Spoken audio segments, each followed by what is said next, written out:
welcome everyone. Thank you guys for being here. So we're going to jump in. This first slide is just our landing page, but as the saying goes, if you try to reach everyone, you reach no one.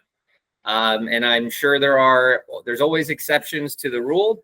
But in sales, it's all about the customer. It's all about the prospect and what we can do for them. And throughout this conversation, I'm hoping to impart on you all some ways that you can not just reach your prospective customers and your ideal clients and prospects, not just reach them, but reach them effectively and at scale. So we're not just blasting people with who we are and what we can do for them, but we're actually engaging them on their terms with what they care about in a way that can turn into leads, meetings, and opportunities.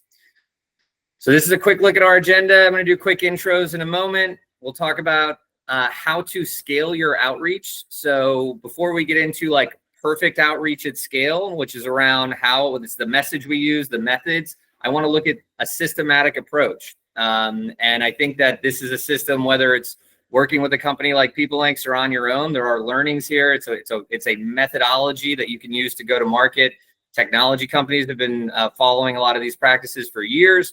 And it is something that takes a lot to put together. And so we're going to walk through how to take a current sales process and put it into one that uses technology, automation, and that can scale for you and your team. As part of that equation, go-to-market planning is the critical piece. It's the foundation for which we decide who we're going after and how we're going to engage them. And it is what determines the level of scale that our program has. So go-to-market planning is a critical part of this. Then we're going to talk about messaging and messaging based on audience.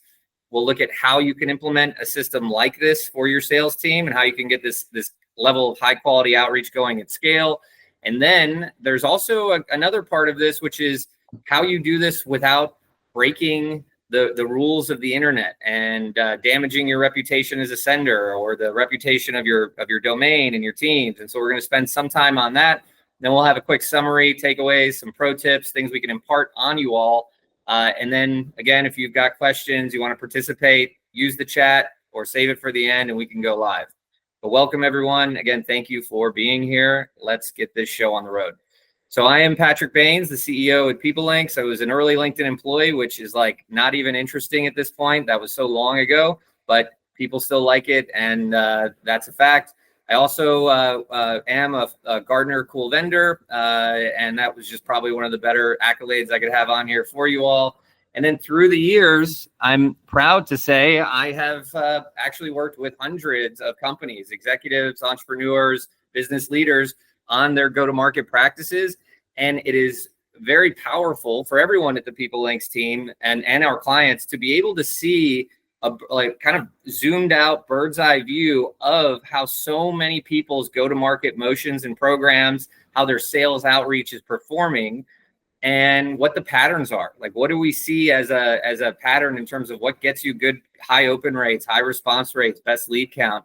And so we're going to share a lot of that best practice today that we've learned in the last 10 years since we've been in business. Just a little bit about what we do so you all have some context.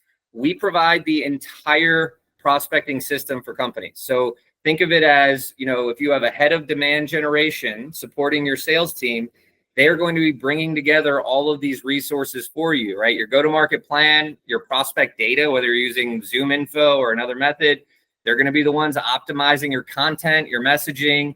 They're going to be the ones working with your team to make sure they're getting the most out of it, implementing these systems, technologies, and ultimately the ones on the hook for your qualified leads, for scoring those MQLs and getting them to the sales team.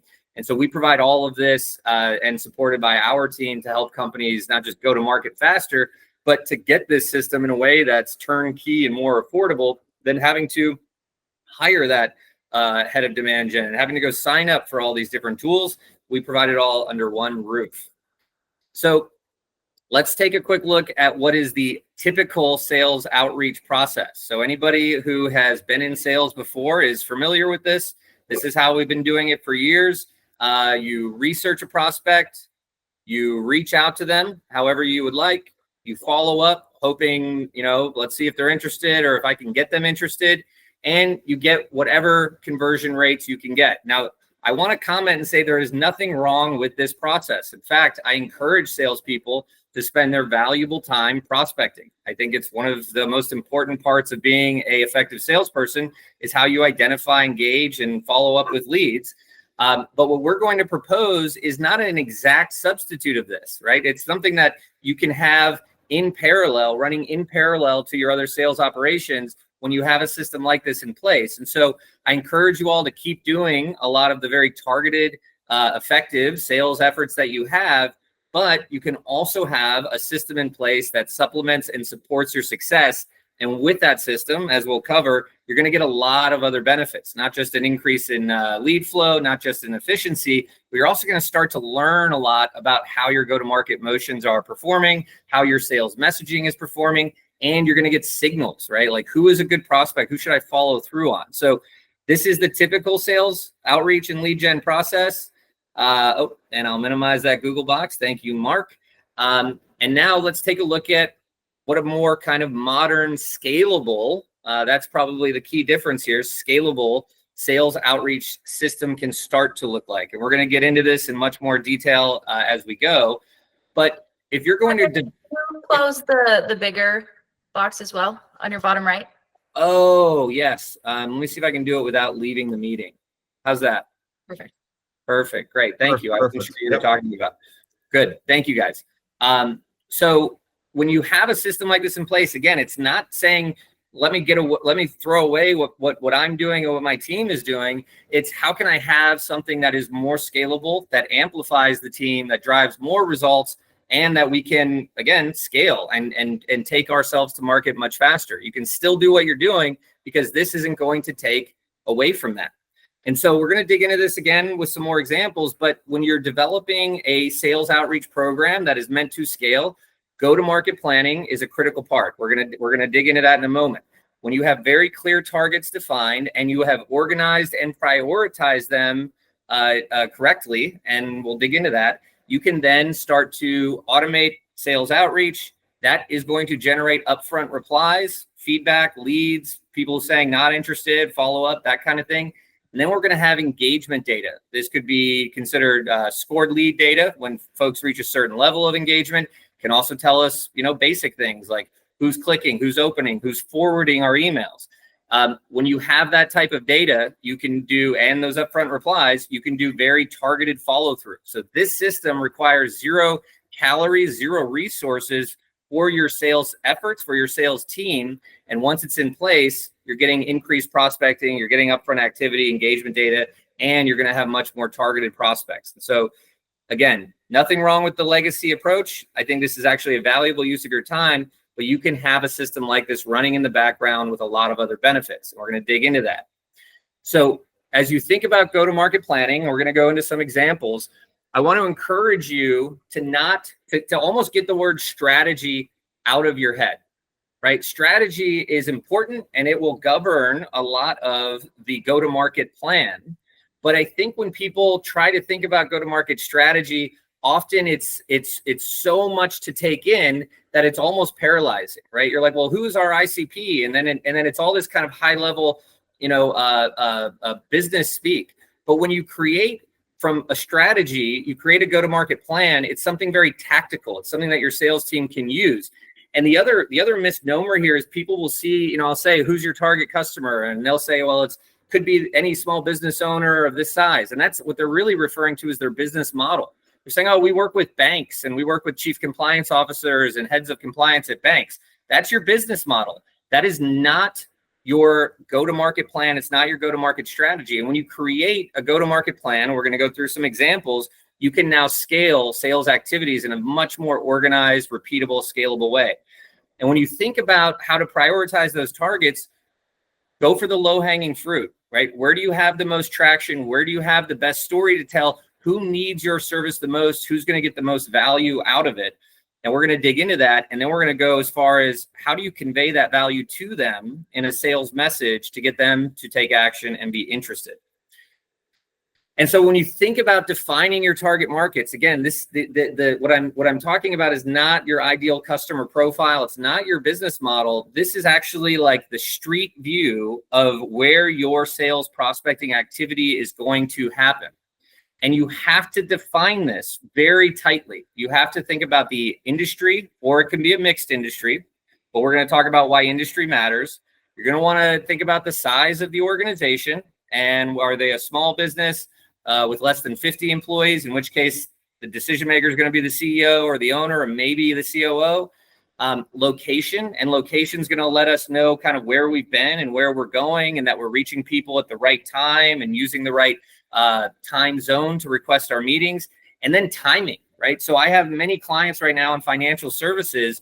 The last 30 to 45 days, it was a bad time to reach out to CPAs or accounting or anyone in bookkeeping. Anyone in that space has been heads down working on, the tax and the deadlines, the government deadlines. And so you wouldn't go after them with the same message. You may have to adjust that message based on that audience and say, hey, can we meet after the 15th?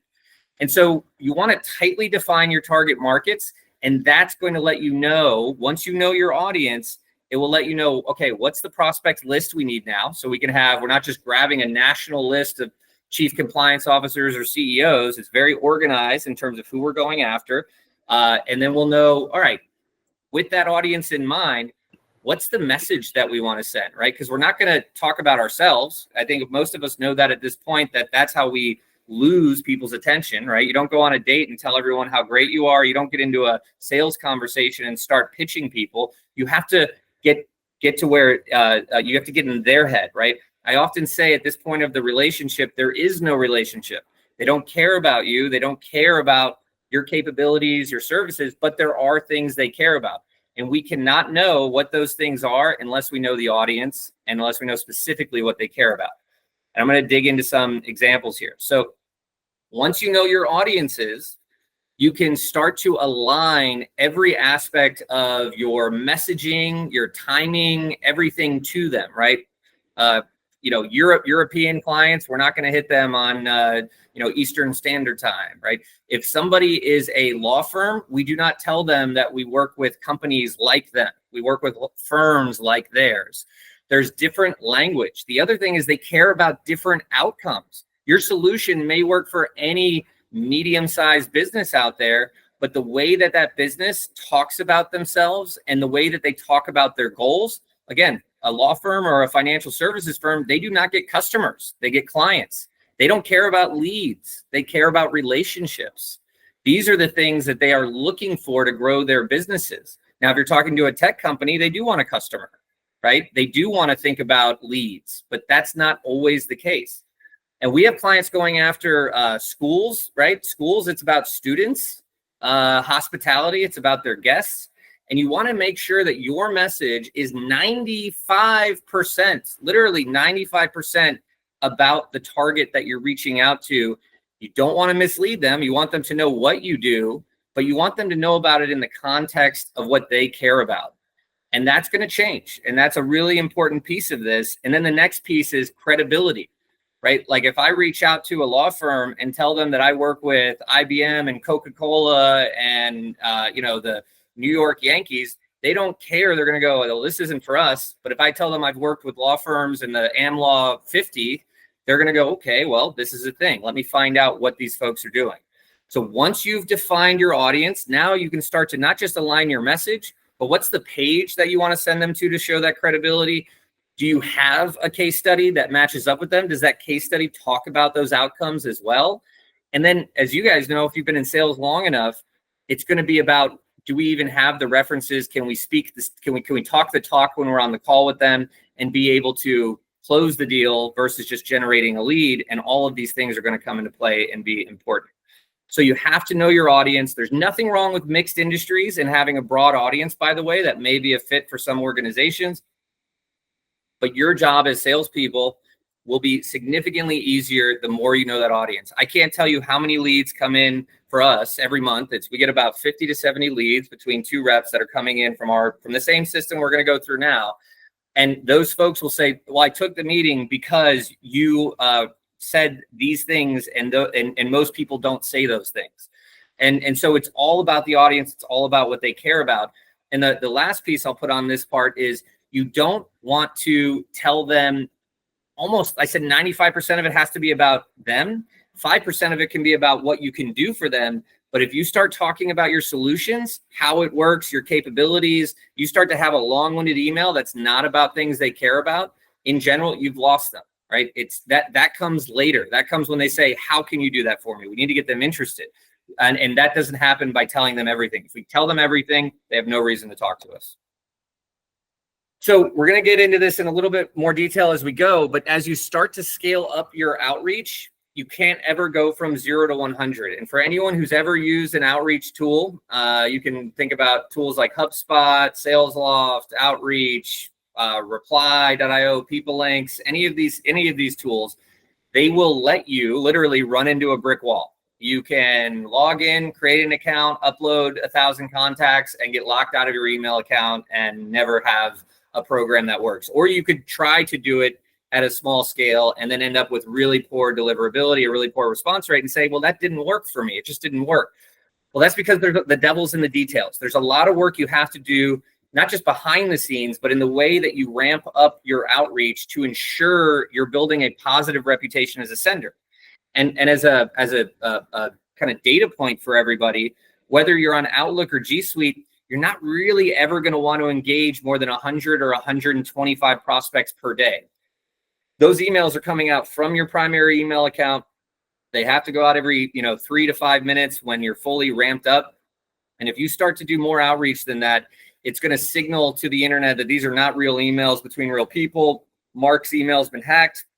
We don't trust this. You're going to get locked out. You're going to have poor deliverability moving forward, and you're going to have to recover that. One way to get around this, by the way, if you're concerned about messing up your current deliverability or your domain or email reputation, is to go and create a new domain, right? So let's say you work at Experian or something. You could create Experian services.io, a totally new domain for $15 a year.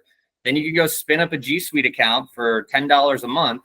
That G Suite account, and we do this for clients. It's say 1 in 10 new clients we have to do this for, or we do it just out of precaution. We do that, and then we ramp up those accounts, and we see fine deliverability on those. It works just as well. And that's a way that you can not risk doing any damage to your current setup. And at that full volume I mentioned, if you're talking about 100, 125 prospects a week, you could do up to 4 touches. You could have capacity for, on 500 prospects to touch them up to 2,000 times per email account. And if you have questions on this, chat them in, we can talk about it. But the idea here is you're taking the same sales activities you'd be doing anyway, automating them in the background. And I want to show you guys, these are some results from 2 very different customers of ours that have been with us a very long time. And what I'm talking about now is, I mentioned 500 prospects a month, up to 4 touches. That could be a total of 2,000 different, touch points going out and automating that. If you're doing that correctly, if you've ramped up correctly, if you've got some of the back-end settings on your domain and everything is configured the way it should be, and you can Google that term, warming up your domain, you'll find a lot of great instructions on it. We have stuff on our blog. But if you've done that part correctly, you can expect to get 60 to 70% open rates and 10 to 20% response rates. And by the way, if that's 50% open rates or a 5% response rate, that might still be a great win for you. But if you're doing a good job, and here's 2 very different examples. One is a corporate retirement financial services provider. You can see they're doing very localized outreach, going after business owners and CPAs. The volume of their outreach is very low, right? I mean, and we can dig in and pull this open live, but their open rates are consistently, there's one here that just started. There's a progress bar that's like at 38%, but for the most part, these are 60, 70% open rates, 12, 11, 18% response rates. And then carry over here, you're looking at the same, right? 50, 60, we've got 87% open rate. Many different targets with many different messages. And so when we talk about sales outreach at scale is a bit of a misnomer, right? You can scale this up. You could run this program 20, 30 times over, but on a per license basis, we're talking about dozens and hundreds of prospects a week, touching those prospects multiple times. It's not thousands, right? We don't need to boil the ocean. In fact, I would argue that we want to get this right at the dozens level, then take it to the hundreds, and then copy and paste for that next sales rep, for that next email license, and so forth. and keep these things below the radar so you can maintain high engagement rates, high open rates. Now, this is a kind of top level view of the system that we're putting together today. It starts with go-to-market planning, right? You cannot move forward without a clear go-to-market plan. And that just means, where do we want to start? Where do we want to focus? We might even say, banking is our client, and CEOs, that could be one target, and it could be, CFOs as well, or it could be VPs of business development. If that's one target, we might actually argue these should be two separate targets, right? Perhaps the CEO cares about different things and is using different language than the head of sales. I'm not saying that's the case, but that could be, right? So it may be that your one target actually splits into two.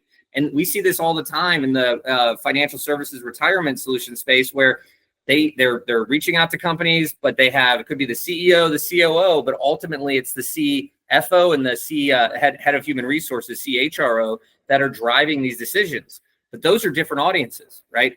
And so while we want to maybe combine them, it could be worth measuring and getting data back around which is performing the best. And it's a numbers game, right? If I'm going to reach out to 100 CEOs and I get 4 meetings, but when I reach out to CHROs, I get 1 or 0, maybe the go-to-market plan should lean more in towards the CEO target. And so you have to really organize, prioritize, and define these audiences tightly. Think about what's the language that they use, what are the credibilities they care about. And from there, we want to have quality assurance. And you'll see this little note here. I'm going to look at this again in another slide, but we want to make sure that when we pull a list, it's been pre-approved. If you can block existing clients, you can block existing prospects in your outreach tools, but any new lists, there's no better quality assurance than a pair of human eyes, spending 15 minutes going through it, making sure it fits your customer profile, making sure there's no companies in there that are already in the pipeline, and getting that list approved. Same goes for your messaging. Once you've got firm approval, internal or your own, on those assets, you can start to automate your outreach. We can do a demo here if we want, but that's what allows us to now start to do consistent top of funnel outreach. And when we use tools to automate and scale these things, we're going to get data back. We're going to find out not just how our go-to-market targets are performing, we're going to find out who is engaging at the highest level. And for those of you who don't know, PeopleLinx has a free lead scoring mobile app. You can download it on your cell phones right now. You can upload lists from any of your existing systems, and it'll automatically score the data and turn it into a dialer. Or you can integrate it with HubSpot, Pipedrive, Reply, Woodpecker, a bunch of other tools. And so you not only get this ability to automate outreach and generate leads, you're going to get data back, which enables what we call targeted follow through. So again, going back to the old sales process, we're going to want to use that here. We're going to want to now look at a list of folks who have engaged, shown some level of interest. And if you call on them in a timely manner within a week or so from that outreach, they're going to know who you are. They're going to know what you do. They will have engaged with your emails, and all of this will feed into your sales process. And so this is just a look at how you would implement something like this, minus the go-to-market strategy for a sales team, where your prospect lists have been approved, messaging has been approved, you can automate outreach, start to score leads, and do targeted follow-through. This is we can share these slides with you guys. This is a sample of what a ramp-up can look like. So if you're starting with a system like this is assuming you're going to go have 2 campaigns, one on Monday, Tuesday, one on Wednesday, Thursday. Your first couple of weeks, you might have 75 prospects and engaging them every 400 seconds, right? Every, what is that? Every 8 to 10 minutes or so. And then you'll get a good open rate, you'll get a good engagement rate, and then you slowly increase that volume as you go. And it can take 8 or 9 weeks to ramp up to full volume, but that's the process that you have to do to start to have good performance at scale. And that's the capacity. You don't ever want to be doing more than a couple hundred prospects a week. And really the cap is 100 to 125 per day. Again, going out every 150 seconds. And most tools out there will share their ramp up schedule with you. I do think it's ironic that they don't have like fail safes in platforms, meaning anybody can sign up and kind of run into a brick wall, but you do need to follow this process to get good engagement rates at scale. So I want to do a quick summary, and then we can do Q&A, and we can actually tear apart some emails here. But when you think about creating sales outreach at scale, think about it as, what are the core sales activities that my team is doing today, right? If they're researching a certain type of prospect, but they're doing it one by one, how can we do that? How can we batch that out and do a list? If they're writing emails, we want to, one, see what we can do to improve those emails and have some best practice, but how do we optimize those emails so that not only do they not have to send it, but we're actually hitting those audiences with the things that they care about.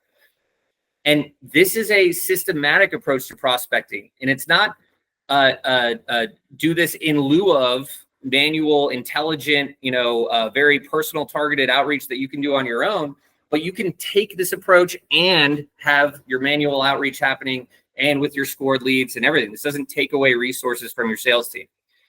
Your go-to-market strategy is not your business model. So how you think about who your ideal customer is fantastic. That's actually a very important piece of the puzzle. But when you create a go-to-market strategy or a go-to-market plan, it's about how do you scale those sales activities in an organized way with quality assurance. So these are there's a line there. It's a very distinct thing between, hey, this is our strategy, go get them, to let's create a go-to-market plan and let's scale sales activities together. And look for the low-hanging fruit, right? Like if you've got, I just had a call yesterday with a prospect. He's got two types of customers, financial advisors, and then his newest customer is commercial real estate. And we talked for a few minutes, and man, the value of a deal for a commercial real estate broker or a lead is significantly higher than for these financial advisors. That's the best story this guy has. And it was a startup, so they're still kind of developing a lot of their go-to-market motions. But if you reach out to a commercial real estate broker and tell them that you can help them grow their business, man, that's worth millions of dollars to them, just so it's worth 10 or 15 minutes of their time. Now, a financial advisor may have some of those opportunities as well, but they're a different breed of prospect, and the story is going to read much more compelling for that commercial real estate prospect. So think about where you have the most traction, where do you have the best story to tell, and then be able to show credibility against that story. And as you define your targets, these things matter: the industry, the size, the title, the location. I even gave that example of timing around tax season. If you're, we have large restaurant groups using us for their corporate and catering outreach. We one of our clients just scored a $30,000 catering deal with a school system, right? They're delivering lunches for a private school for the semester. It was a great deal, but we had to think about who's the audience. It was all the school systems in their area. What's the messaging, and hit them at the right time before back to school. That message would not work now, right? School's in session. People aren't looking for their meal plan. So you really have to get in the mind of your prospect and be able to align to the right timing. These things like location and size, that's also about repeatability and scale. Like if I know that I've gone after every bank that has less than 500 employees in the state of California, I can choose, do I want to move to Washington State and Oregon now? Or do I want to stay in California and start to go for the 501 to 1,000 employee banks? And I can do that in such a way because I've organized my go-to-market plan from the get-go. And so if you do this planning up front, if you really get to know your audience, it's not just about the message and how effective that can be. It's about how do you go back to the market with the maximum, total addressable market, right? Like how do you actually acquire as many potential customers as possible? And I'll tell you, if you're going after everybody, you're going to reach either nobody, or you're going to reach a segment of the market because you weren't organized enough to be able to kind of rinse and repeat, and go back around to prospects and hit the next group as you go. Same with the other attributes as well: location, size, title. Only with those target markets do you know what list you need, easy, but you also, only with a clear target market, do you know what's your messaging opportunity. That's how you start to get in the head of your prospect and think about what's going to be meaningful to them. We've talked about this, but audiences use different language. They care about different outcomes and credibility. So be sure that you're aligning to that. And your message should be 95% about them, not you. It's got to be about their goals. It's got to be on time for them. Think about those customers. And then this idea of warming up your email accounts, again, a term you can look up. We have content on our blog, but that's one of the most critical pieces to being able to scale a program like this. And it is something that you only have to do one time, but you have to do it well, and you have to do it well for each email that you activate. And once you've done that, you can begin to automate and scale those activities. Again, not in the thousands, but in the dozens, maybe even hundreds per person or per email that you're using. You cannot exceed that, not in today's environment, but there's still huge value in it.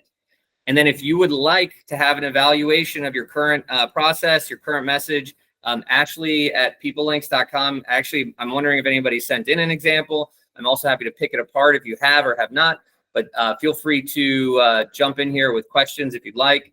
And then if anybody wants to be brave and have me tear into their email, their current sales email, I'm happy to do that. That took 30 minutes, I think. So we've got some time here. Ashley, did we get any emails from anybody who wants us to go to town on them?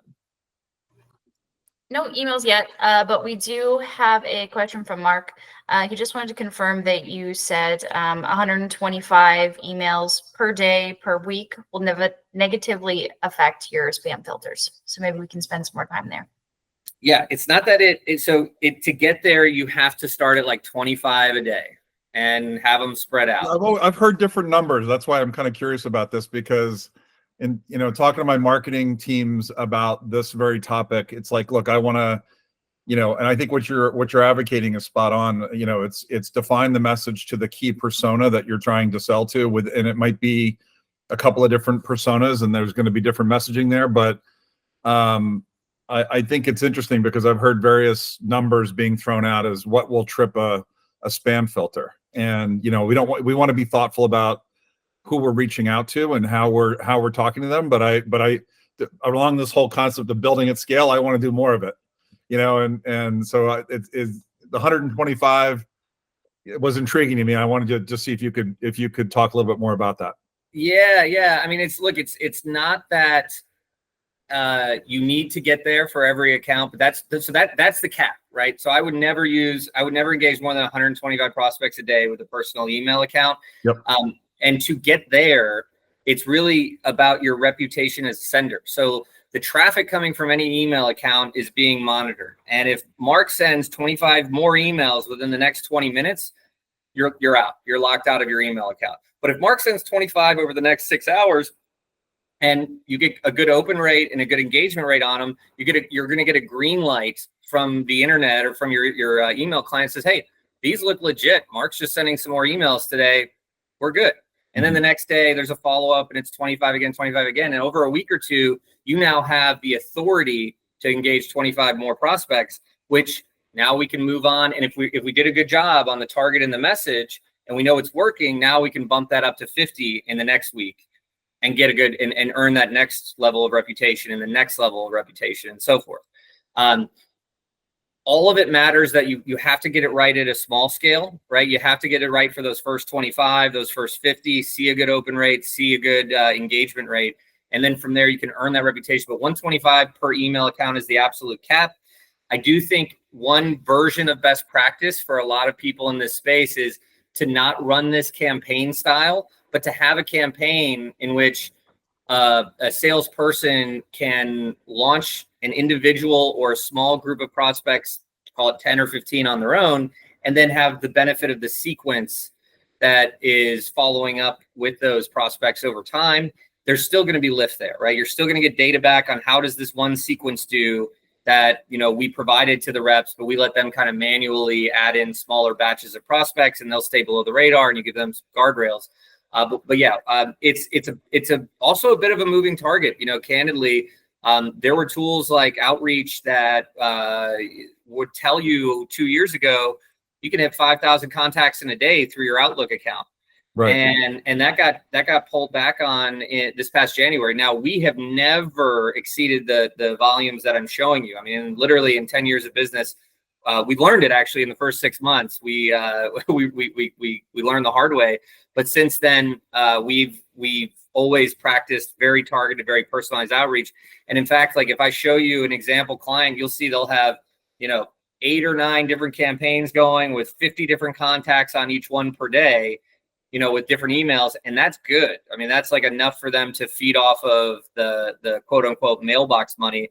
And I'll actually I'll be happy to show you an example here where like this client, I'm logging in here. I'll share my screen again. This is a client. And so our platform now has let me get back to the meeting to share my screen. So our platform has the ability to add an infinite number of email accounts to it. We have these like unlimited licenses. And so while we're running these different campaigns, right, we got some going after churches, corporate groups, executive office, right?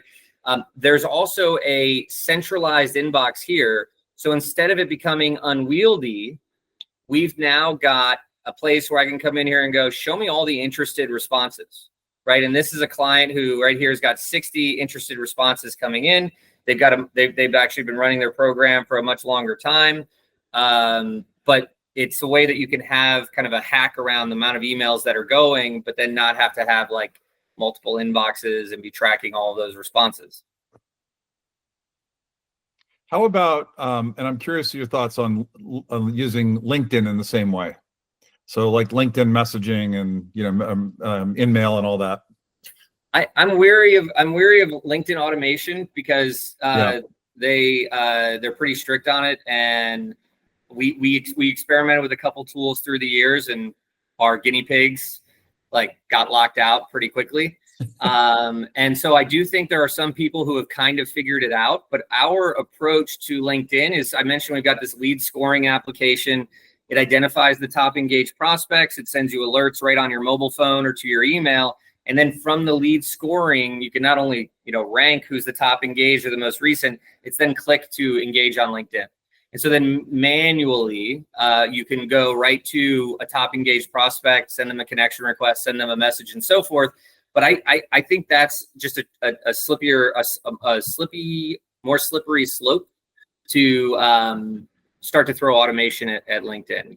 I'm a big fan of content on LinkedIn. I'm a big fan of like every time I have a good meeting, I connect with the prospect.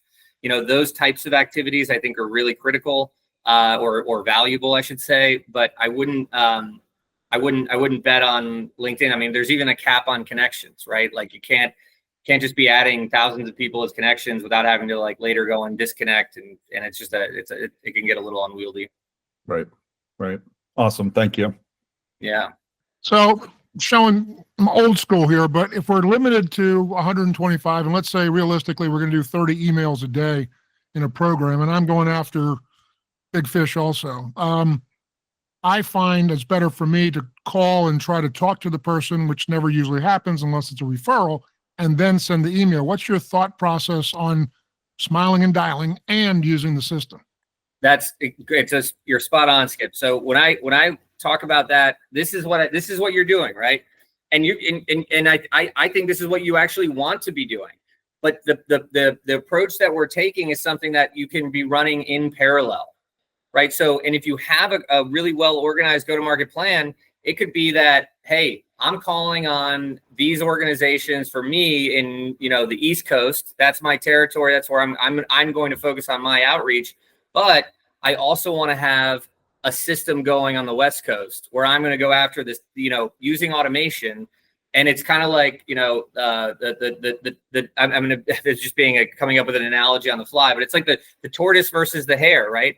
The tortoise wins in the end in so many ways and shape, but you can also have something going much faster at much greater scale. And like the example I just showed you with the market research company, that's not taking away, we're running the program for them, right? We're that head of demand gen. We're running it for a number of reps. That was one rep's environment we saw in their first month with 75, I think maybe 100 and something prospects that have gone. They've gotten 4 meetings with Fortune 500 companies at no sweat to them, right? They put no resources behind that other than engaging with PeopleLinx. So you can have both and you want both, but also, Skip, when you have the system in place, you're going to get engagement data and be able to do some calling on prospects who have shown some interest. So I think it's an and, not an or. And that's how we do it, right? Like we have one of the best SDRs I've ever worked with in my life at PeopleLinx. He's monitoring the whole program for us. He's following up with people who ask questions, and when he sees leads and engagement come in, but he's also cherry picking the ideal prospects and calling on them and doing his own thing, because it's not an either or. The system that we're running takes nothing off his plate, right? It does give him stuff, right? It does add data, it does add lead count, but he's still got 10 hours a day. I don't work him that hard, but he still has, 8 hours in a day to pick up the phone, and he does that very targeted, does a very good job on it, scores another 5-6 meetings a week for us in parallel. What's the best CRM system you feel that would work well with your system? Well, I mean, I'm a bit biased on CRM, but I love Pipedrive. But my bias is more around process than it is the tool, right? Like all I want in a CRM is a clean view of real opportunities. And we're a smaller organization too, right? So I understand the bigger folks that have to have a universe of data and prospect data that they're managing, and they got to see when someone else talked to someone else, or how long is that. So, but on an individual or a smaller team basis, I think Pipedrive is a great way to get a worldview of what are your opportunities and what stage are they in. And we can integrate with HubSpot, Pipedrive, Salesforce, like all of it. But I'm a fan of Pipedrive. Thank you. Yeah. All right. I have a tropical storm coming in here in Puerto Rico. So you can see it's getting darker around me. If I lose internet, and I think we'll kind of wrap up here, but I want to say thank you to everyone for being here. Please, if you have follow-up questions, email myself or Ashley. And I appreciate everybody being present today and your engagement. We'll share the recording with you all. Good to see you, Mark, Skip, Devin, Tapia, Jordan. Thanks for being here, everybody.